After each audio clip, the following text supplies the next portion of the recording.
Dans l'évangile de Luc, à partir du chapitre 24 et du verset 30, verset 31, ou plutôt le verset 30 du chapitre 24. Pendant qu'il était à table avec eux, et il prit le pain, et après avoir rendu grâce, il le rompit et le leur donna. Alors leurs yeux s'ouvrirent, et ils le reconnurent, mais il disparut de devant eux. Et ils se dirent l'un à l'autre, nos cœurs ne brûlaient-ils pas au-dedans de nous lorsqu'il nous parlait en chemin et nous expliquait les Écritures? Que le Seigneur ajoute sa bénédiction. Mon sujet, ce serait, si je l'intitulais ce soir, alors leurs yeux s'ouvrirent et ils le reconnurent. Maintenant, il fait chaud, mais j'aimerais vous demander d'être aussi patient que possible avec moi pendant quelques instants, et je vais essayer de me dépêcher. Mais maintenant, nous voulons considérer sérieusement la parole, la merveilleuse parole de Dieu. Et nous prions que Dieu, d'une manière ou d'une autre, ouvre nos yeux ce soir. Si Pâques n'est que la célébration d'un événement historique et rien d'autre, alors nous avons une petite raison de douter. Nous avons une petite raison de nous poser des questions, parce que ce ne serait plus qu'une réflexion solennelle, basée sur la parole. Et si Christ n'avait pas fait les promesses qu'il a faites, alors nous n'aurions pas non plus la preuve que nous avons. Mais notre Seigneur béni a dit, pendant qu'il était ici sur terre, « Encore un peu de temps, et le monde ne me verra plus. » Or, le mot « monde », là, vient de l'ordre du monde, les peuples de la terre. Le monde ne me verra plus, mais vous me verrez, car je serai avec vous, et même en vous, jusqu'à la fin du monde. Or, ces paroles sont tout aussi vraies que toutes les autres paroles que nous avons prononcées cette semaine, tirées de la Bible. Tout aussi vraies que toutes les autres paroles de la Bible. Encore un peu de temps, et le monde ne me verra plus. Leurs yeux ne s'ouvriront jamais. Il y a des gens qui sont nés dans le monde. Ce n'est pas par la volonté de Dieu, mais c'est par leur propre choix égoïste, qu'ils ne le croiraient pas s'ils se tenaient ici même en train de vous parler ce soir. C'est triste à dire, mais la Bible dit qu'ils sont nés dans ce monde, destinés à cette condamnation. Jude, vers le verset 3. Bon, mais pour vous ce soir, qui venez, qui restez debout dans la pièce et qui vous entassez dans un petit bâtiment où il fait chaud comme celui-ci, vous ne venez jamais juste pour être vu. Vous venez dans un but. Et à mon avis, vous êtes venus avec la sincérité de votre cœur pour avoir une marche plus rapprochée avec Dieu, afin de repartir d'ici ce soir une personne meilleure que celle que vous étiez lorsque vous êtes arrivés. C'est ce que j'ai demandé en prière, en passant la porte ce soir. Seigneur, fais de moi une personne meilleure lorsque je sortirai ce soir que celle que je suis en entrant. Maintenant, quand il, avant son départ, il a fait ce genre de déclaration. Il a dit, « Celui qui croit en moi ». Jean, chapitre 14, verset 7. Celui qui croit en moi fera aussi les œuvres que je fais. Il en fera plus, parce que je m'en vais au Père. Je pars et je reviendrai. Maintenant, nous allons voir les œuvres qu'il a faites. Les œuvres qu'il a faites, il ne prétendait pas être quelqu'un de grand. Il n'était qu'un homme humble. Il n'a pas parlé avec un vocabulaire élaboré. Il a simplement parlé comme un homme ordinaire. Il vivait parmi les pauvres. Les renards avaient des tanières et les oiseaux avaient des nids, mais il n'avait pas d'endroit où reposer sa tête. Il avait un seul vêtement qui lui avait été donné. Il était tissé d'une seule pièce, sans couture. C'est pour ça qu'ils l'ont tiré au sort. Pourquoi en a-t-il été ainsi? Parce que la prophétie de l'Ancien Testament devait s'accomplir. Ils se sont partagés mes vêtements. Ils ont tiré au sort ma tunique. Donc, ils ne pouvaient pas le fondre par la couture. Ils ont dû le tirer au sort.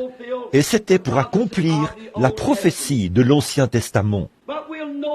Mais nous allons voir dans quelques instants qu'est-ce qu'il a fait. Et je crois ce soir que chaque cœur a faim de cela. Du plus petit au plus âgé ce soir, de voir Jésus-Christ. C'est le désir de mon cœur. Et pourquoi donc? Si nous prétendons par les Écritures, on l'entend retentir à la radio aujourd'hui, on diffuse des émissions à la télévision, des pièces de théâtre ont été présentées, on déclare « Il n'est pas ici, mais il est ressuscité ». Eh bien, alors s'il est ressuscité, la Bible dit dans Hébreux 13:8, « Il est le même hier, aujourd'hui et éternellement ». Maintenant, voici ce qu'il en est, mes amis. C'est soit la vérité, soit ce n'est pas la vérité.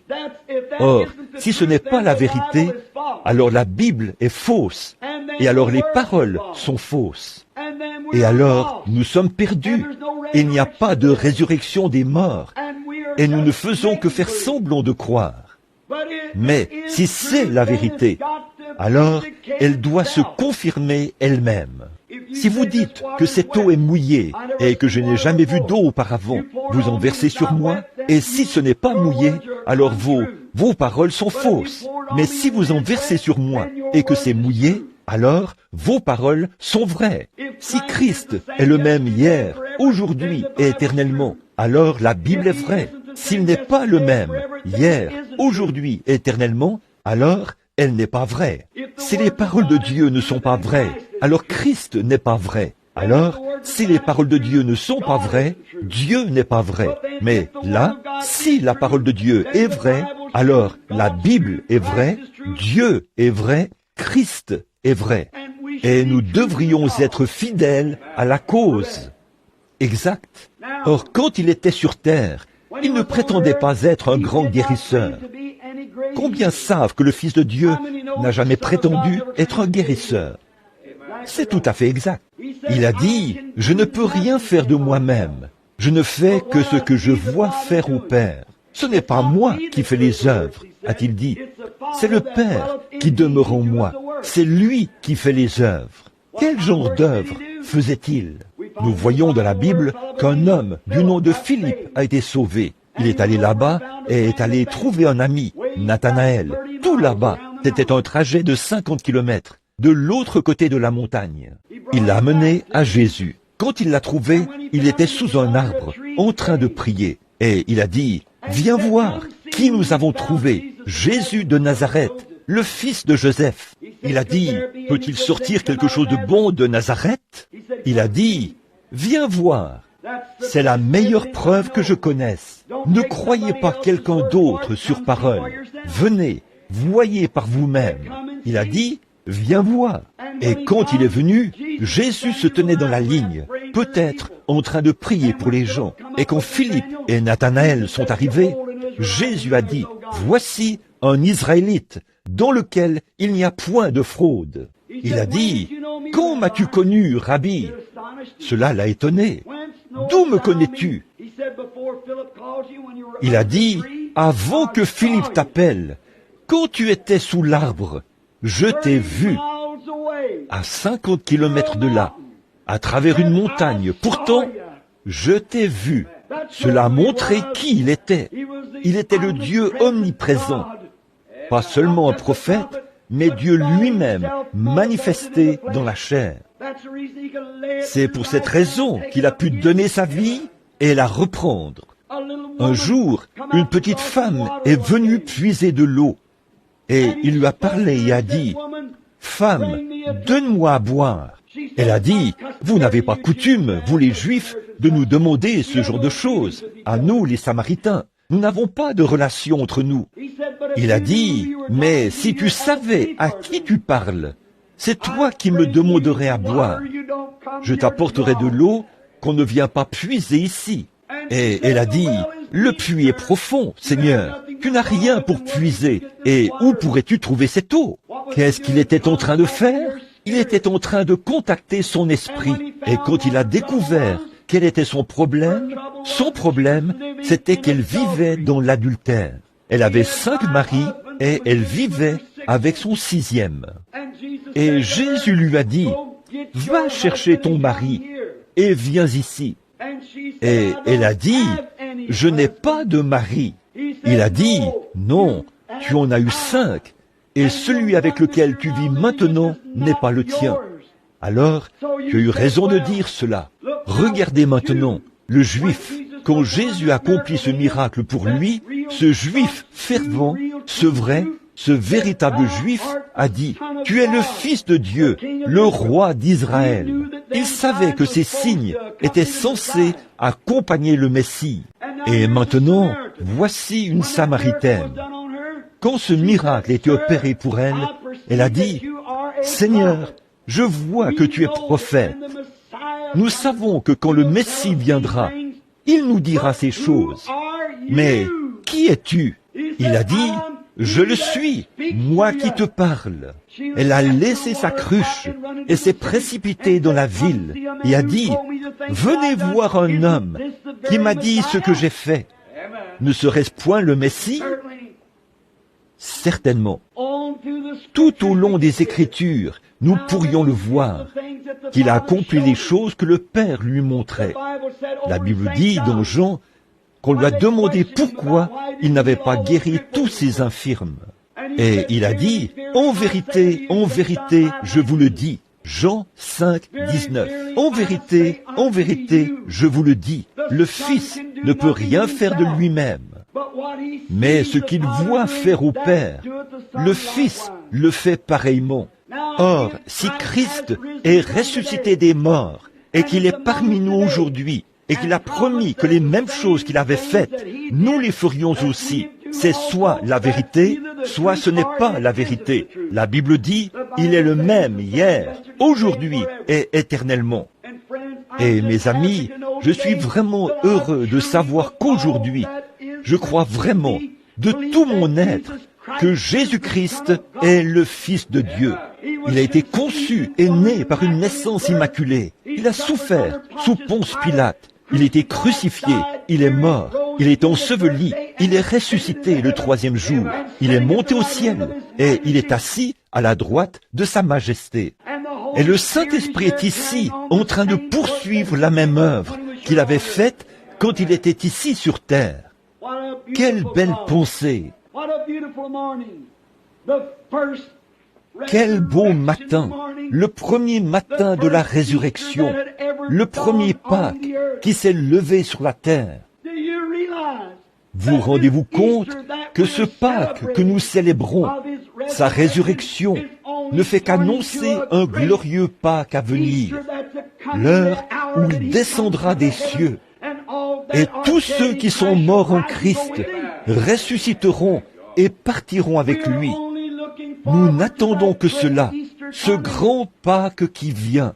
Et aujourd'hui, comme c'est beau, quelle consolation, quelle preuve nous avons quand la Bible le déclare, quand son omniprésence le déclare, quand sa puissance de guérison le déclare, quand son grand esprit le déclare, quand tout dans la nature le déclare, son Église le déclare, mon cœur le déclare, le cœur de tout homme né de nouveau le déclare, que Jésus-Christ est le Fils de Dieu et il reviendra. Et il est le même maintenant, hier, aujourd'hui et éternellement. Maintenant, remarquez, c'était en ce beau matin de Pâques. Il y avait eu beaucoup de rumeurs, de conversations. Des femmes étaient revenues de la tombe et avaient dit que des anges leur étaient apparus. Et elles pensaient que c'était un jardinier.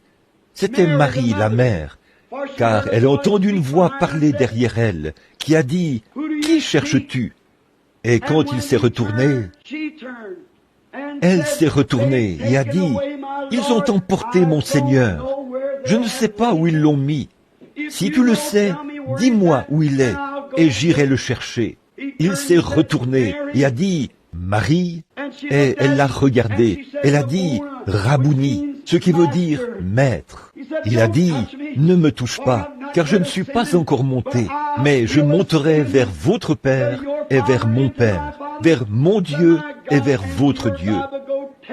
Mais va dire à mes disciples que je les rencontrerai en Galilée. » Combien cela semblait être des rêveries en ce qui concernait cet homme qu'ils avaient vu embaumé, qui était mort, enseveli.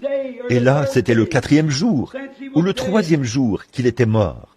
Pierre s'était découragé et voulait aller à la pêche. 2 d'entre eux ont dit, l'un s'appelait Cléopas. Ils ont dit, nous allons simplement rentrer chez nous, à Jérusalem.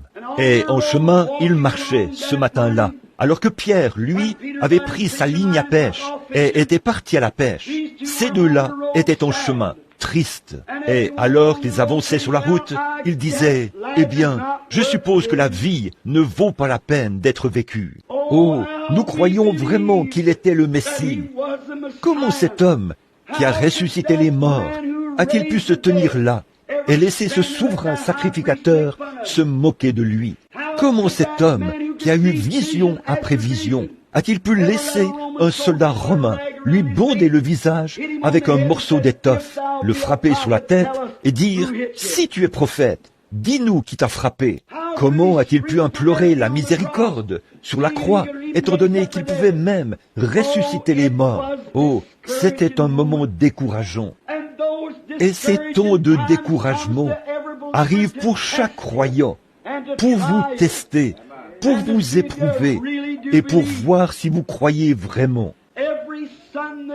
Chaque fils qui vient à Dieu doit d'abord être éprouvé, formé.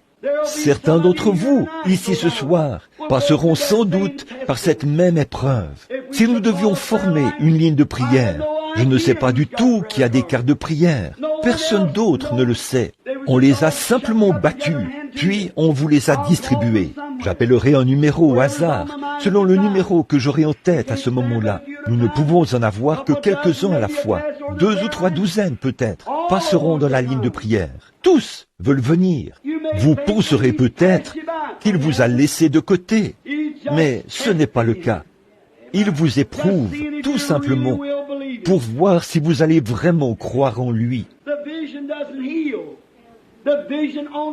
La vision ne guérit pas. La vision ne fait que confirmer sa présence. J'étais assis ici à l'instant, en train de regarder l'auditoire. Et je vois une de mes amies, Madame Cox, qui vient du Kentucky. Elle avait un gros cancer au visage, il y a quelques semaines, qui avait déjà rongé le contour de son œil. Elle se mourait. Madame Wood, une bonne amie à moi, m'a téléphoné et elle pleurait. Elle a dit, « Je crois que ça va complètement ronger l'œil de maman d'ici quelques jours. » Le médecin a essayé de faire quelque chose avec un genre de truc et cela a propagé le cancer. C'était dans un état terrible. Je suis entré et j'ai fait une petite prière toute simple, avec une foi ancrée que cela se produirait. Et la voici, assise ici ce soir, parfaitement normale et en bonne santé. Il n'en reste même plus une trace. Son visage est guéri. Elle est assise juste ici, devant nous. Il y en a d'autres ici qui ont vécu la même chose. Pourquoi? C'est parce que Jésus-Christ est ressuscité des morts. Et il vit. Celui-là même qui a pu toucher un lépreux et qui a dit « Je le veux, sois pur », peut toucher un cancer et dire « Je le veux, sois pur », s'il est le même hier, aujourd'hui et éternellement. Et alors que Cléopas et les autres marchaient, découragés, ils étaient en quelque sorte en train de vivre un de ces matins tristes, où on dirait que tout va de travers. Et tout à coup, quelqu'un est sorti et il est arrivé derrière eux, s'est approché et les a rattrapés. Elles étaient bien loin de se douter que c'était le Seigneur Jésus. Il était vivant Et beaucoup de gens qui l'aimaient ne le savaient pas. Et c'est pareil aujourd'hui. Il y a beaucoup de gens aujourd'hui qui aiment le Seigneur et qui ne se rendent pas compte. Vous pourriez leur en parler.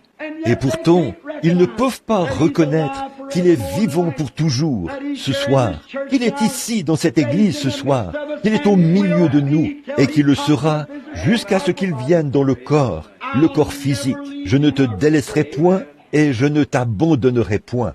Et alors qu'ils avançaient et qu'ils se sont mis à parler en chemin, Jésus, je veux que vous remarquiez la première chose que Jésus a faite. Il est allé directement à l'Écriture. Il a dit, « Ô homme sans intelligence, est-ce difficile pour vous de croire ce qu'ont dit les prophètes ?» Car il venait de leur demander, « Pourquoi êtes-vous si triste ?» Et ils ont dit, « Es-tu un étranger ? Ne sais-tu pas que Jésus de Nazareth, que nous pensions être le Messie, le libérateur d'Israël? Ne sais-tu pas que c'est le 3e jour après qu'il était crucifié? Et il était un homme puissant dans la parole.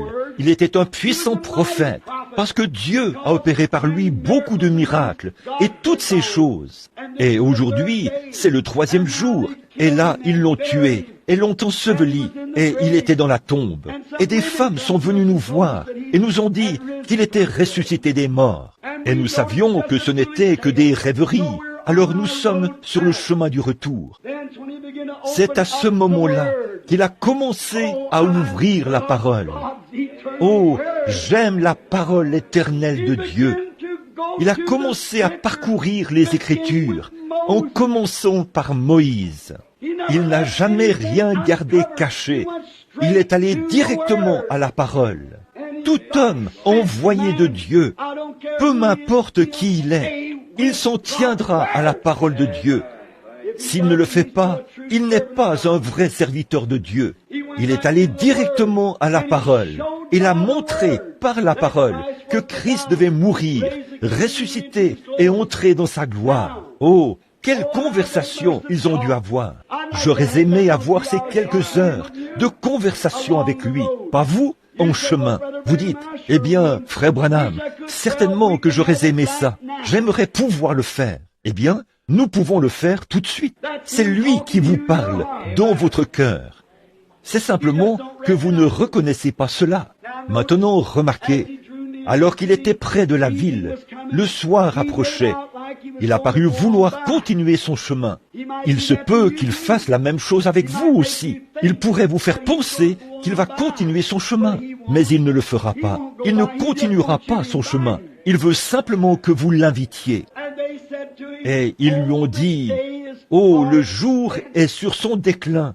Maintenant, ne continue pas, mais s'il te plaît, entre et reste avec nous. » Faites-lui simplement ce genre d'invitation et voyez ce qui va arriver. Ils ont dit, le jour est sur son déclin. Maintenant, viens et reste avec nous. Le soir approche.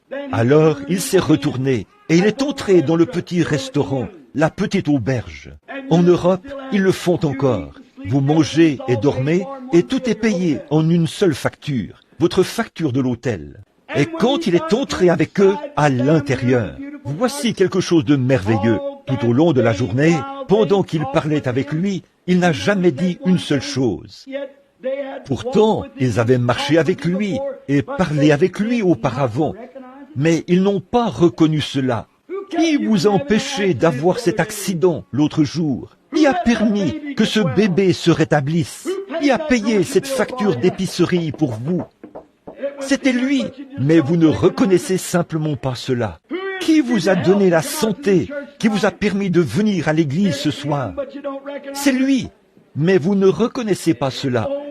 Oh, si seulement nous pouvions faire comme eux, simplement l'inviter à entrer. Et quand il est entré, qu'il est entré à l'intérieur, il a fermé les portes, alors il a fait quelque chose qu'aucun autre homme ne pouvait faire de cette façon-là. Il était le seul qui pouvait le faire, car ils avaient été avec lui avant sa crucifixion. Il a pris ce pain, et la façon dont il a fait cela, c'était sa façon à lui de le faire. Leurs yeux se sont ouverts, et ils ont reconnu que ça ne pouvait être que lui. Il ne s'est pas attardé très longtemps avec eux. il est disparu de devant eux en un instant. Et en chemin, ils sont repartis à toute vitesse, d'un pas léger, en criant victoire, pour aller dire aux autres, le Seigneur est réellement ressuscité. Ils ne sont pas retournés pour se disputer au sujet de leur religion. Ils ne sont pas retournés pour faire des histoires à ce sujet, mais ils savaient simplement qu'il était ressuscité des morts. Eh bien, mes amis, si Jésus-Christ, le Fils de Dieu vivant, après 1900 ans, si la Bible est vraie, il a dit, « Je suis vivant au siècle des siècles ». Il est tout aussi vivant ici, dans ce bâtiment ce soir. Il l'était au jour de sa résurrection. Il est simplement dans un corps. Certains d'entre eux étaient rassemblés, et il a traversé les murs, est apparu là, à l'intérieur, au milieu d'eux. Il a dit, « Tenez, touchez-moi, regardez mes cicatrices dans mes mains. Un esprit a-t-il de la chair et des os comme moi ?» Il a dit, « Donnez-moi à manger. » Et ils lui ont donné du poisson et du pain. Et il s'est tenu là, et il l'a mangé, devant eux. Il a dit, « Un esprit ne mange pas comme vous me voyez manger. » Qu'est-ce qu'il est? Il est ce grand Dieu Jéhovah vivant qui est au milieu de nous ce soir. Partout où 2 ou 3 sont assemblés, il est là, au milieu d'eux. Je serai au milieu d'eux. Et maintenant, voici ce que je pense. Si Christ vient vers cet auditoire, pendant que vous transpirez, que vous attendez, et qu'il prouve en ce temps de Pâques qu'il est vivant, et qu'il est ici dans ce bâtiment ce soir, alors vous avez le droit de lui demander tout ce pourquoi il est mort, et croyez que vous le recevrez. Croyez-vous que c'est la vérité? Certainement. Là, je pourrais vous parler longtemps, mais une seule parole de Christ comptera plus que toutes les paroles que moi, je pourrais prononcer, avec une voix fatiguée et cassée, une voix surmenée comme elle l'est. Et puis, autre chose, quand je prêche, puisque je suis chez moi ici, c'est difficile d'avoir une réunion fructueuse, avec l'onction de l'Esprit comme ça. Pourquoi? Parce qu'ici, c'est chez moi. Jésus a dit, un prophète, chez lui, dans sa propre patrie, même dans sa propre région. C'est simplement quelque chose qui se passe ainsi. Il est dit que quand il est retourné dans la ville de son enfance, les gens ont dit, n'est-ce pas le fils du charpentier? Sa mère, Marie, n'est-elle pas ici avec nous? Tous ses frères, ne sont-ils pas ici? Et ses sœurs aussi? Ne les connaissons-nous pas? De quelle école est-il sorti? À quel séminaire a-t-il obtenu son diplôme? Quelles sont ses références? Il n'est venu ni d'une école, ni d'un séminaire. Il n'avait non plus aucune référence. Mais il est venu de Dieu. Mais ils ne pouvaient pas voir cela. Ils ont dit, d'où lui vient cette sagesse? Et quand ils l'ont vu discerner les pensées des gens, quand Pierre s'est approché de lui, il a dit, tu t'appelles Simon, le nom de ton papa est Jonas. Ça l'a stupéfait. Comment pouvait-il savoir qui il était? Les pharisiens se tenaient là et ont dit, c'est un Belzébul, il est le chef des 10 heures de bonne aventure. C'est un démon. Et Jésus a dit, vous dites cela contre moi, le Fils de l'homme. Cela vous sera pardonné. Mais quand le Saint-Esprit sera venu et qu'il fera la même chose, si vous dites un seul mot contre cela, il ne vous sera jamais pardonné, ni dans ce siècle, ni dans le siècle à venir. Donc, c'est quelque chose de dangereux. Alors, comment a-t-il pu savoir? Pourquoi a-t-il dit cela? Il savait que ces signes cesseraient jusqu'à ce qu'on arrive à ce dernier jour. Et en ces derniers jours, il ne serait pas juste s'il répandait sa colère sur un peuple juste. Nous avons été pesés dans la balance et trouvés légers. Tout ce à quoi nous pensons, c'est profiter des plaisirs de la vie, des émissions de radio, des choses non censurées, Elvis Presley, Arthur Godfrey, des plaisanteries grossières, des célébrités à la radio et à la télévision. Mercredi soir, nous restons à la maison au lieu d'aller à la réunion de prière pour écouter des âneries pareilles et nous prétendons être chrétiens. Puis, quand Dieu déverse son esprit et montre les signes de sa résurrection, nous condamnons cela et nous nous en détournons. Et c'est un péché impardonnable de faire ça. Jésus a dit, dites un seul mot contre cela et ça ne vous sera jamais pardonné, ni dans ce siècle, ni dans le siècle à venir. Donc, Cet esprit doit venir en ces derniers jours pour prouver que cette parole de Dieu est vraie. Et je dis, sous l'autorité de la parole de Dieu, et par ce que je ressens dans ma propre âme, ce même Esprit Saint, l'Esprit, est ici même, en ce moment, au milieu de ces gens. Or, j'ai déclaré qu'il est ressuscité des morts. J'ai déclaré qu'il est vivant, vivant pour toujours. J'ai déclaré qu'il est le même, hier, aujourd'hui et éternellement, le même dans son principe, le même en puissance, le même en toutes choses, sauf dans son corps physique, qui est assis à la droite de Dieu et de la majesté, dont la gloire. Mais le Saint-Esprit est ici, il est à l'œuvre, il agit, il accomplit, il fait exactement ce que Jésus-Christ a fait, car c'est la preuve de sa résurrection. Quelle belle heure! Maintenant, je suppose que vous voyez dans quelle position je me trouve. Maintenant, ce n'est pas seulement devant ce petit groupe d'environ une centaine de personnes, ou de 200 personnes, ici dans ce petit bâtiment, qui sont entassés ici ce soir, mais j'ai fait cette déclaration devant des milliers de milliers et des centaines de milliers de personnes. J'ai tenu la Bible dans une main et le Coran dans l'autre, et j'ai dit que l'un doit être vrai et l'autre faux. Et j'ai défié tout prêtre mahométan de venir prouver, ou n'importe qui d'autre, un bouddhiste ou quoi qu'il soit, de défendre le Coran et de défendre leur religion. Mais tout le monde est resté silencieux.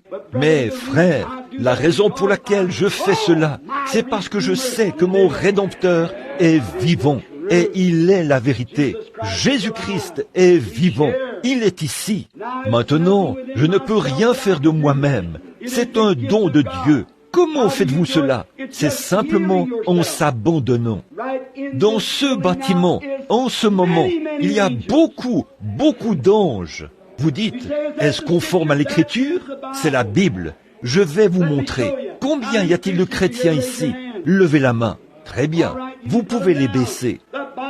La Bible dit que les anges de Dieu campent autour de ceux qui le craignent. Alors, il y a des anges ici.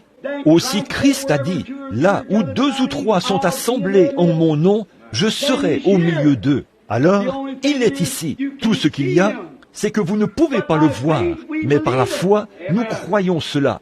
Je peux vous prouver que la radio aussi passe ici. Des voix, je peux vous prouver que des images sont en train de passer ici. Ça ne sera pas capté par ce tube-ci, ça ne sera pas capté par ceci, ce dispositif à cristal, par ce micro. Ce morceau de tissu-ci ne les reproduira pas non plus, parce qu'il n'a pas été conçu pour pouvoir le faire. Mais il y a un matériau qui reproduira cette image.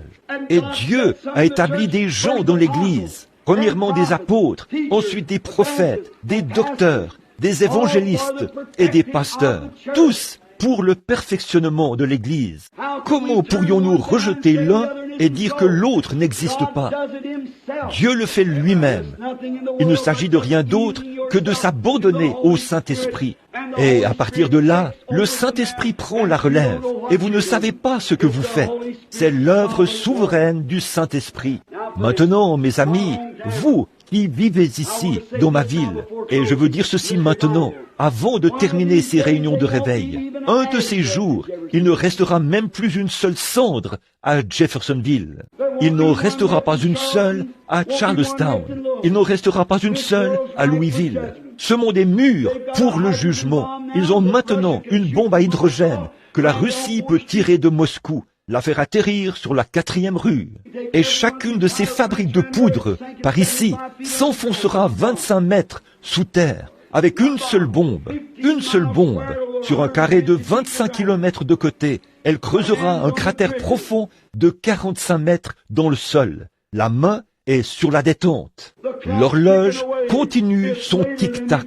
Il est plus tard que vous ne le pensez. Pourquoi attendre jusqu'à ce moment-là?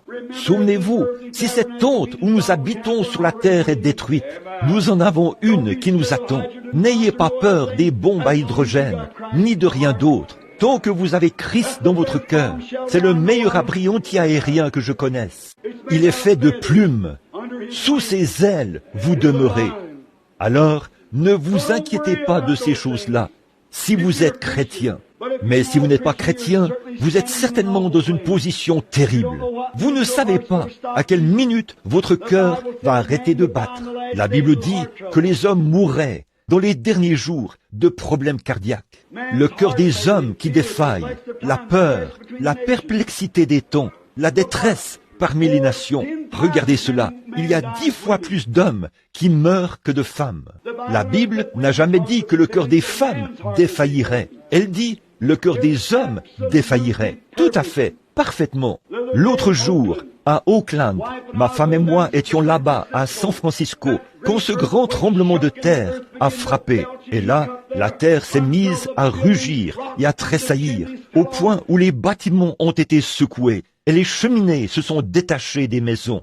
De grosses boules de vapeur s'élevaient comme ça, pleines de fumée ou de suie, ou quelle que soit la chose, de ces endroits-là. Et les gens se sont précipités dans les rues en criant. J'ai pensé, quand sera-t-il quand le Seigneur apparaîtra réellement?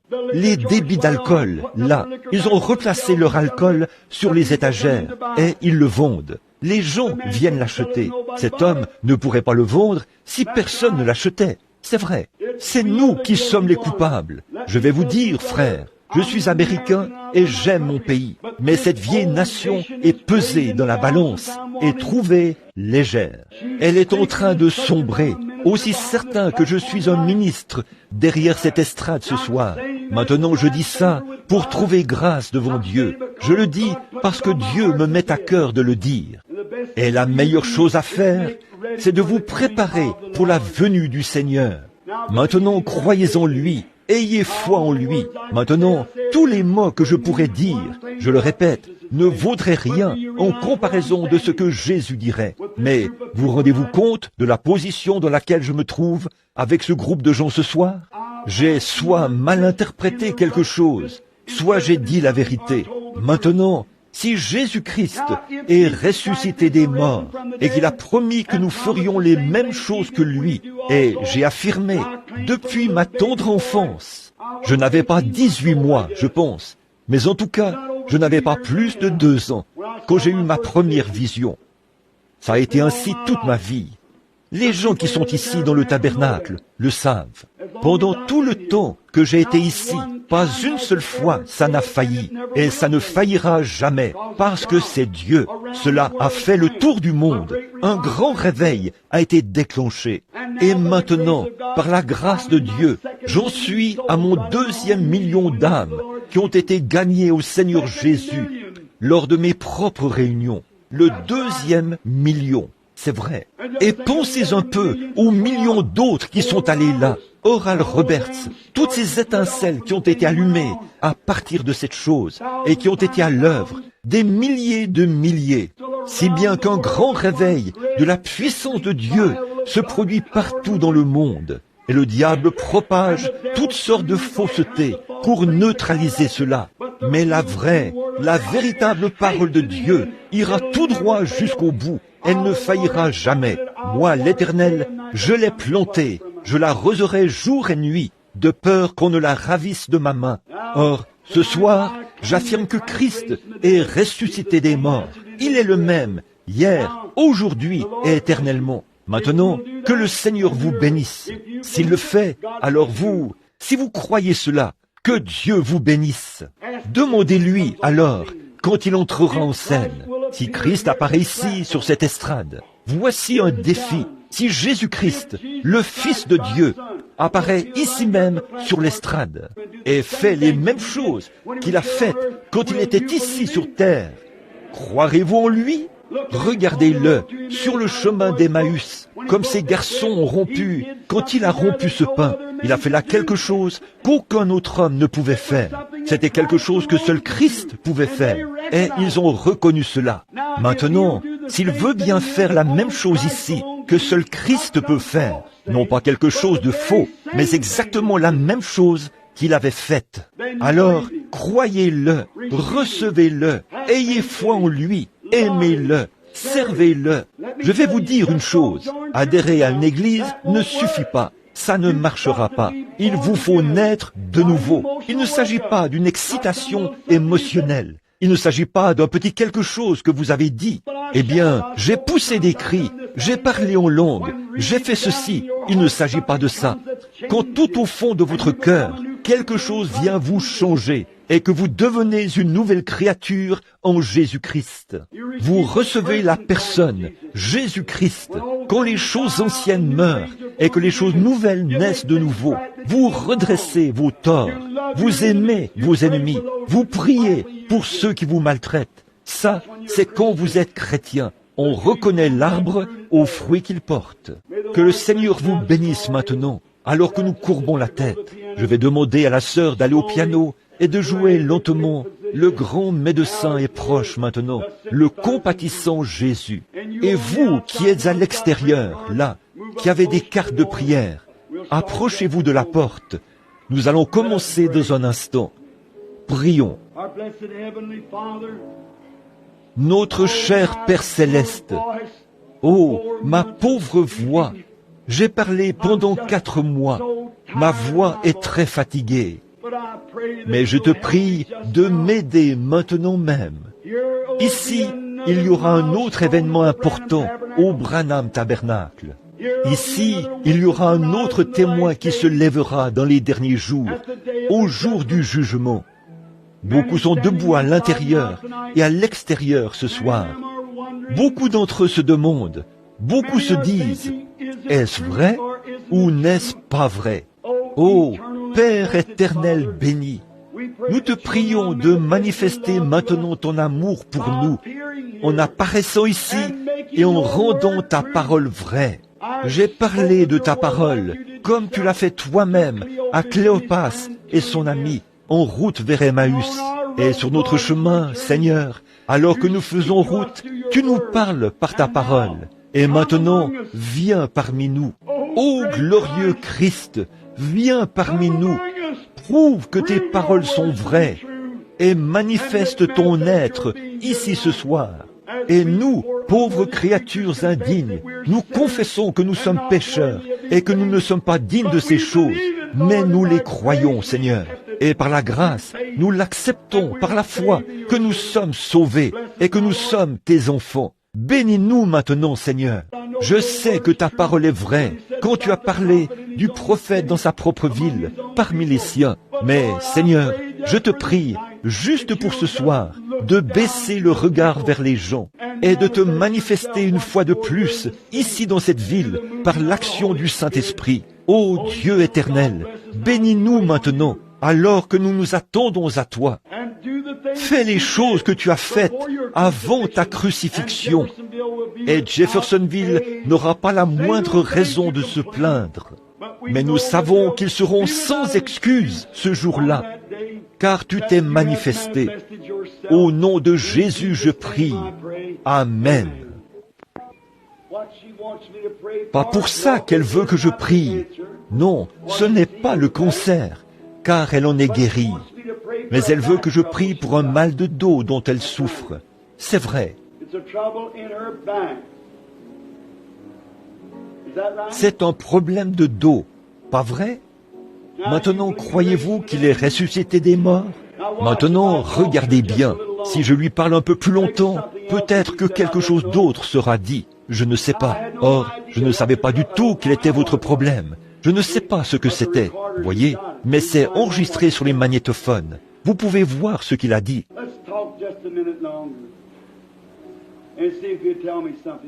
Parlons encore un instant et voyons s'il va me dire autre chose.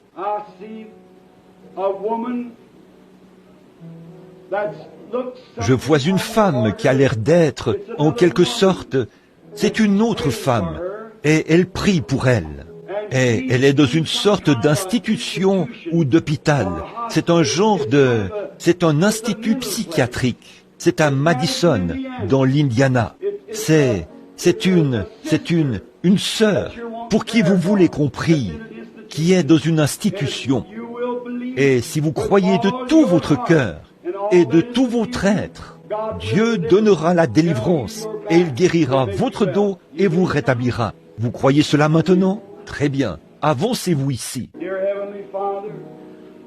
Cher Père Céleste, nous te prions au nom de Jésus-Christ de guérir cette femme et de la rétablir. Et accorde-lui cette bénédiction. Et je prie que la miséricorde de Dieu repose sur elle, qu'elle la guérisse et que la gloire te revienne. Je prie au nom de Jésus-Christ. Amen. J'aimerais dire ceci. Il y a une vibration qui vient de là, qui vient juste d'ici. Juste un instant. Restez là un instant. J'ai remarqué que cette lumière vous a quitté, s'est déplacée.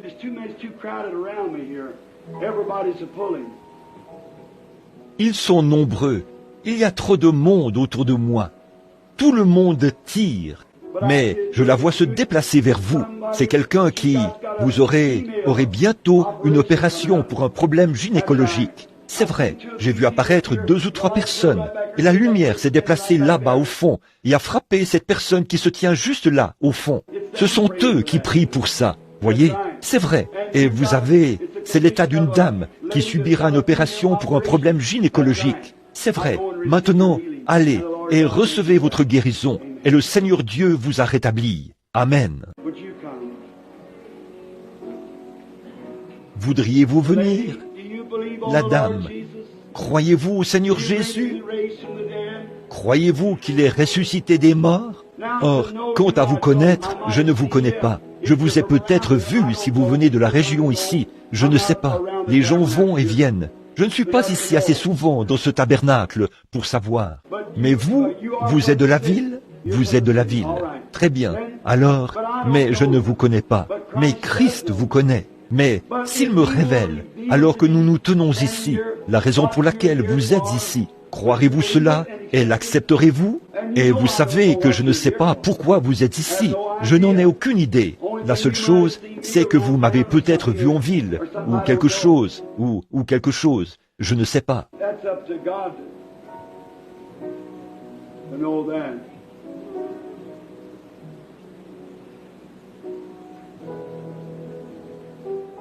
C'est à Dieu de savoir cela. Là-bas au fond, voulez-vous vous remettre de ce problème intestinal que vous avez? Croyez-vous que le Seigneur Jésus vous rétablira? Si vous le croyez, vous pouvez obtenir cela. Quelqu'un d'autre souffre d'une anomalie de la numération sanguine. Assis là-bas, je les ai vus faire. Croyez-vous que le Seigneur va vous rétablir? Très bien. Croyez-vous de tout votre cœur? Alors, vous pouvez recevoir votre guérison. Dieu vient de vous guérir. Vous l'avez touché. Ce n'est pas moi que vous avez touché. Vous êtes à 10 mètres de moi. Amen. Maintenant, croyez-vous qu'il est ressuscité des morts? Regardez simplement et vivez, là, pendant qu'on avance dans la ligne.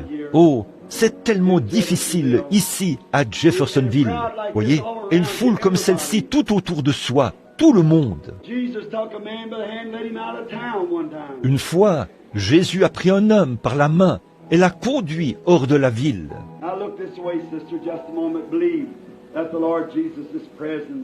Maintenant, regardez par ici, sœur, juste un instant. Croyez que le Seigneur Jésus est présent pour vous aider.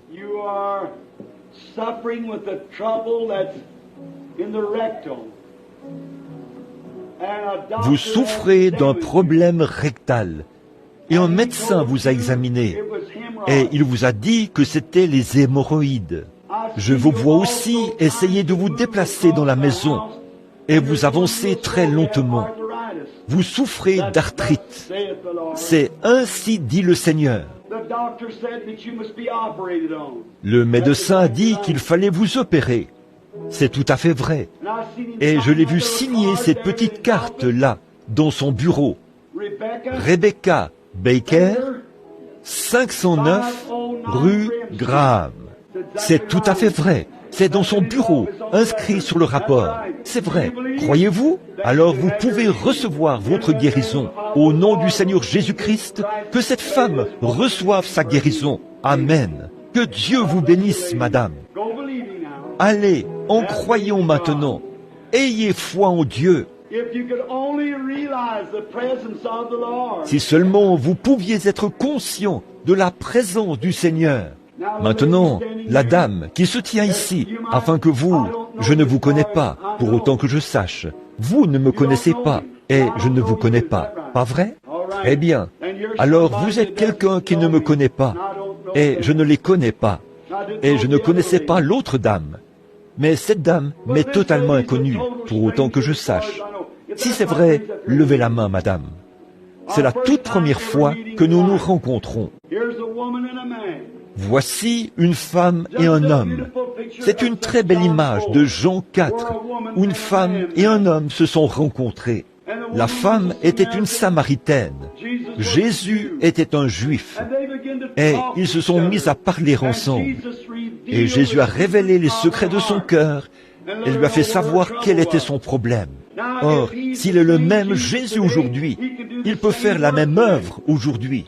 Si cette femme veut bien lever la main vers Dieu, non pas pour jurer, parce que nous ne croyons pas qu'il soit juste de le faire, simplement lever sa main en toute sincérité, avec la mienne, pour attester que nous ne nous sommes jamais vus auparavant, et que nous ne savons rien l'un de l'autre. Voulez-vous lever la main, madame? Voilà, elle ne m'a jamais vu, je ne l'ai jamais vue, et elle m'est totalement inconnue. Maintenant, s'il y a la présence du Seigneur Jésus est ici, si la femme est malade, je ne pourrai pas la guérir. Elle a déjà été guérie. Christ l'a guérie quand il est mort pour elle. Croyez-vous cela? Mais s'il se tenait ici en ce moment, à l'endroit où je me tiens, et qu'il pouvait, lui révélerait, ou ferait quelque chose pour que sa foi s'élève et soit satisfaite. Bon, elle est peut-être ici pour des problèmes financiers. Elle est peut-être ici pour des problèmes familiaux. Elle est peut-être ici parce qu'elle est en train de mourir d'un cancer. Elle est peut-être ici parce qu'elle souffre de la tuberculose. Je ne sais pas. Je ne peux pas vous le dire. Et maintenant, si vous voulez vous mettre à ma place, venez prendre ma place ici. Vous êtes les bienvenus, certainement. Moi non plus, je ne sais pas, et je ne le ferai pas non plus. Mais le Dieu du ciel le sait. Comprenez-vous maintenant? Et si Christ accomplit la même chose ici, la vérité infaillible, comme il est ressuscité des morts, et a prouvé qu'il est le même Jésus qui a parlé à la femme au puits, combien ici diront, je le recevrai tout de suite comme mon guérisseur, ou quel que soit mon besoin, levez la main pour dire, je le recevrai s'il fait cela. La femme qui a les mains levées, nous ne nous sommes jamais rencontrés. Que le Seigneur l'accorde, c'est ma prière. Maintenant, la dame semble s'éloigner de moi. Si l'auditoire peut entendre ma voix, je vois quelqu'un debout. Elle n'est pas vraiment ici pour elle-même.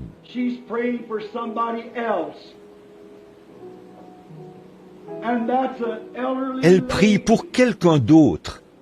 Et c'est une dame âgée.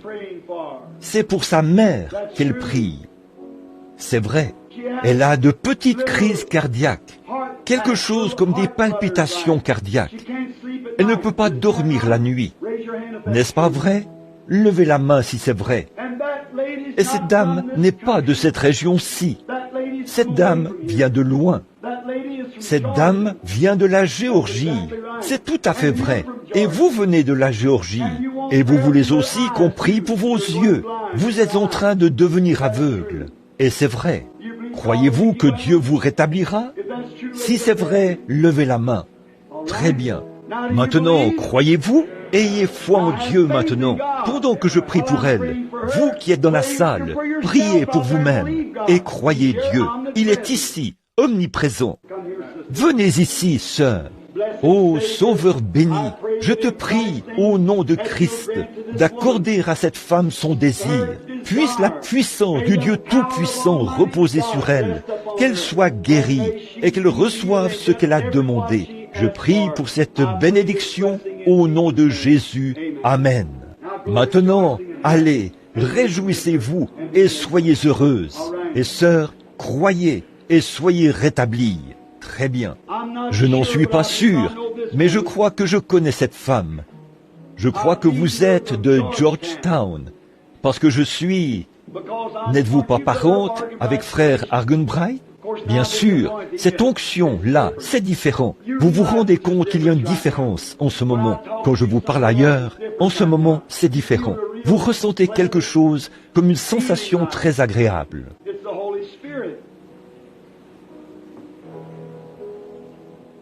C'est le Saint-Esprit. Vous n'êtes pas ici pour vous-même. Vous êtes ici pour quelqu'un d'autre. C'est une petite fille d'environ 4 ou 5 ans. Elle a des problèmes de reins et elle habite dans le nord de l'Indiana. C'est vrai. Ce que vous avez dans la main, envoyez-le lui et elle se rétablira. Croyez de tout votre cœur maintenant et recevez ce que vous avez demandé au nom de Christ. Si tu peux croire, tout est possible. Voici une dame qui m'est inconnue. Je ne vous connais pas, je ne vous ai jamais vu de ma vie. Nous sommes des inconnus l'un pour l'autre, nés à des années d'intervalle, peut-être à de nombreux, nés à de nombreux kilomètres l'un de l'autre.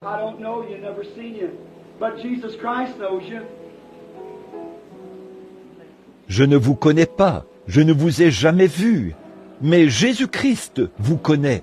Il s'est passé quelque chose dans l'auditoire. Un homme est apparu près de moi. Le voici, assis là, une hernie ombilicale. Croyez-vous, monsieur? Alors Christ vous guérit et vous rétablit. Amen. C'est comme ça qu'il faut faire. Croyez. Qu'est-ce qu'il a touché? Je n'ai jamais vu cet homme, mais il était guéri sur le champ. Il a touché le Seigneur Jésus, qui est présent ici. Débarrassez-vous de cette incrédulité. Oubliez que je suis William Branham. Regardez à Jésus-Christ. C'est lui qui est ici. Je défie votre foi au nom de Christ. Ne pensez pas à moi, mais croyez que c'est le Seigneur Jésus qui est ici. Et voyez ce qui va arriver. Peu m'importe où vous êtes dans le bâtiment. Maintenant, voici une petite femme. Je ne l'ai jamais vue. Elle est plus âgée que moi. Elle, je ne sais pas qui elle est, d'où elle vient. Je ne sais rien à son sujet. Je lui suis totalement inconnu. Mais Christ la connaît. S'il me révèle la raison pour laquelle vous êtes ici, accepterez-vous cela et le croirez-vous? Vous avez ressenti cette drôle d'impression il y a quelques minutes, quand j'ai dit quelque chose, n'est-ce pas? C'est votre sœur, celle qui est à l'hôpital psychiatrique de Madison, dans l'Indiana. C'est exact. En effet, une autre femme se tenait ici, et vous étiez là, à regarder de ce côté-ci.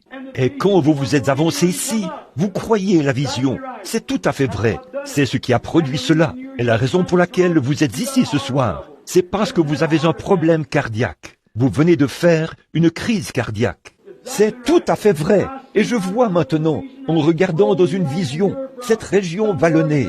Vous venez de quelque part, ici, dans le sud de l'Indiana. Vous venez de près de Corridon. C'est de là que vous venez. Rentrez chez vous. Vous êtes rétablis. Jésus-Christ vous rétablit. C'est ainsi dit le Saint-Esprit. Ayez la foi et croyez. Ne doutez pas. Croyez seulement. Pouvez-vous reconnaître l'omniprésence du Seigneur Jésus? Comme c'est merveilleux. Qu'est-ce qui se passe? J'ai une vision, c'est ici, dans le coin. Le médecin ne sait pas s'il s'agit d'un cancer ou de la tuberculose. C'est vrai. Mais si vous le croyez, vous êtes guéri de toute façon. Votre foi vous a sauvé. Allez de l'avant. Voilà l'omniprésence du Dieu vivant. Je défie votre foi. Si tu peux croire. Maintenant, il est ressuscité des morts. Il est ici avec nous. C'est lui.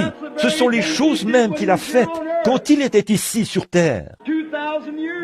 2000 ans ont passé. Il est toujours vivant. Et il est vivant au siècle des siècles. Croyez simplement. Ayez la foi.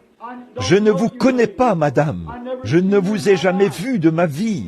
Je ne sais rien à votre sujet. C'est vrai, n'est-ce pas? Jésus-Christ vous connaît. Si Dieu me révèle pourquoi vous êtes ici, croirez-vous en lui? Et croirez-vous que je suis son prophète? S'il le fait, vous saurez que quelque chose m'a oint. Vous sauriez absolument que c'est cela. Maintenant, si je disais, je vais vous imposer les mains, soyez guéris, vous auriez le droit d'en douter. Mais si Dieu me dit quelque chose que vous savez être la vérité, alors vous saurez si c'est la vérité ou pas. Pas vrai? C'est un trouble gynécologique. Vous avez été opéré. Je vous vois sortir de la table d'opération avec quelque chose de blond sur le visage. Mais ça n'a pas réussi. C'est vrai. Mais ce diable s'est caché du médecin. Mais il ne peut pas se cacher de Dieu. Rentrez chez vous et soyez rétablis, madame. Jésus-Christ vous a guéri et vous a rétabli. Si vous pouvez croire, je vous suis inconnu, madame. Croyez-vous que Jésus-Christ, le Fils de Dieu, est ici? Croyez-vous qu'il vous rétablira? Le diabète, ce n'est rien pour Dieu de guérir cela. Croyez-vous qu'il vous rétablira? Alors, rentrez chez vous et recevez votre guérison au nom de Jésus-Christ, le Fils de Dieu. Amen. Venez ici, madame. Croyez-vous? Maintenant, arrêtez de penser cela là-bas. Ce n'est pas de la télépathie. Vous ne pouvez pas vous défiler maintenant. Je vais vous montrer. Je ne connais pas cette femme. Mettez vos mains sur les miennes, madame.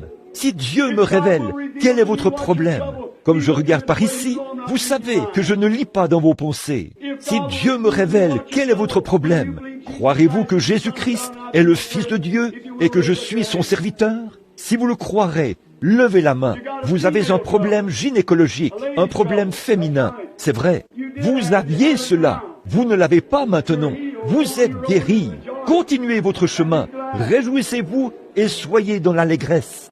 Venez, monsieur. Ce vieux problème de rein, quelque chose qui vous tracasse. Croyez-vous que Dieu vous rétablira? Vous en guérira? Alors, au nom de Jésus-Christ, recevez votre guérison et continuez votre chemin en vous réjouissant. Amen. Que Dieu vous bénisse, frère. Croyez. Bonjour, madame. N'aimeriez-vous pas aller manger de nouveau un bon repas, comme vous le faisiez autrefois? Vous avez été très nerveuse, n'est-ce pas? Ça a provoqué un ulcère dans votre estomac. Allez vous chercher un hamburger et mangez-le. Jésus-Christ vous a guéri. Continuez votre chemin en vous réjouissant. Si tu peux croire, ayez foi en Dieu. Croyez-vous? Le Christ vivant et omnipotent est présent ici maintenant pour guérir chaque personne qui est ici.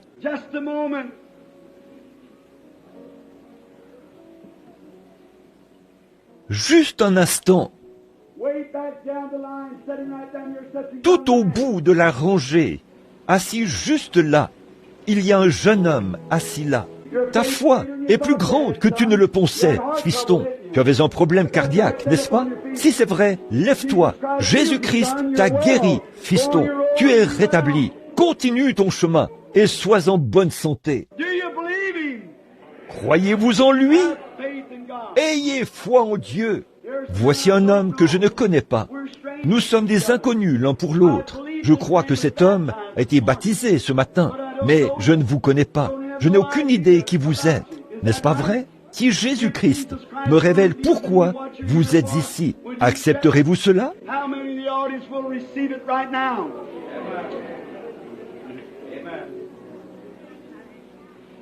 Combien dans l'auditoire recevront cela maintenant même? Si tu peux croire, ayez simplement la foi. Ne doutez pas. Cet homme a un problème de peau, c'est vrai. Et je vois que vous devenez. C'est aussi un problème de prostate. C'est vrai. Si oui, faites signe de la main. Et je vois quelque chose de sombre entre vous et une femme. C'est votre femme. Vous priez pour elle. Elle est une pécheresse. Et vous voulez qu'elle devienne chrétienne. C'est ainsi dit le Seigneur. C'est vrai. Allez lui imposer les mains et priez pour elle. Que Dieu dans le ciel révélera l'importance de ces choses qui sont réelles. Croyez-vous? Croyez-vous que Dieu le fera? Si tu peux croire, je défie votre foi. Là-bas, tout au fond, où que vous soyez, regardez et vivez. Ayez foi en Dieu, où que vous soyez. Si tu peux croire, tout est possible. Si vous pouvez croire. Look this way. Pray. Observez, regardez par ici, priez. You say, what are you watching, Brother Branham? Vous dites, qu'est-ce que vous regardez, frère Branham? Rebecca. Come back this way a little, honey. Rebecca, reviens un peu par ici, chérie. There's my little Arrête girl, là où tu te trouves. who someday will Voici ma petite be fille, a prophetess qui sera also. aussi un jour prophétesse. Cette dame qui se tient juste là, à côté de toi, chérie, elle porte un chapeau blanc, elle souffre d'une sinusite. Levez la main, ou levez-vous, madame. Vous priez que Dieu vous appelle, que je vous appelle. Pas vrai? Laissez ma petite fille vous imposer les mains, là. Ô Dieu éternel, au nom de Jésus-Christ, je réprime ce démon qui dérange cette femme, et que cela la quitte au nom de Christ. Amen. Oh, blessed be the name of the Oh, Lord. béni soit le nom du Seigneur. May the Que le Lord Seigneur Jesus Jésus se reveal révèle himself lui to you. aussi. Do you believe he's here? Croyez-vous qu'il est ici? Alors, je vais vous dire à chacun de vous, maintenant même, si vous pouvez le croire, Jésus-Christ guérit chacun de vous, maintenant même. Si mes paroles sont vraies ici, elles sont vraies là-bas. Si vous faites ce que je vous dis de faire, vous pouvez être guéris maintenant même. Le croyez-vous? Alors, imposez-vous les mains les uns aux autres. Imposez-vous simplement les mains les uns aux autres, à l'intérieur du bâtiment ou à l'extérieur. Ne doutez pas. J'ai entendu un esprit de surdité quitter. Le voici, le Christ ressuscité. Ô Dieu éternel et béni, au nom du Seigneur Jésus, je défie tout esprit impur, au nom de Christ, le Seigneur, qu'il quitte cet endroit, qu'il sorte de ces gens, et que le grand Saint-Esprit baptise maintenant tous ceux qui sont ici, avec une grande foi pour croire. Oh, Satan, toi, un démon, tu nous as bluffés assez longtemps. Christ est ressuscité. Il est ici, et les clés de la mort et du séjour des morts sont accrochées à son côté. La puissance de guérison a été payée, et nous t'adjurons par le nom de Jésus-Christ, le Fils de Dieu qui est vivant, de quitter ces gens. Sors d'eux, Satan, afin qu'ils repartent d'ici en bonne santé. Si vous croyez de tout votre cœur que Jésus-Christ vous a guéri, levez-vous et acceptez la puissance de la guérison divine du Dieu Tout-Puissant. C'est ça. Gloire au Seigneur. Que le Seigneur soit béni. Vous êtes guéris, chacun de vous. Levez-vous et donnez gloire à Dieu. Amen. Béni soit le nom du Seigneur. Donnons-lui la louange alors que nous levons les mains et que nous le louons. Que le Fils du Dieu vivant soit béni. Amen.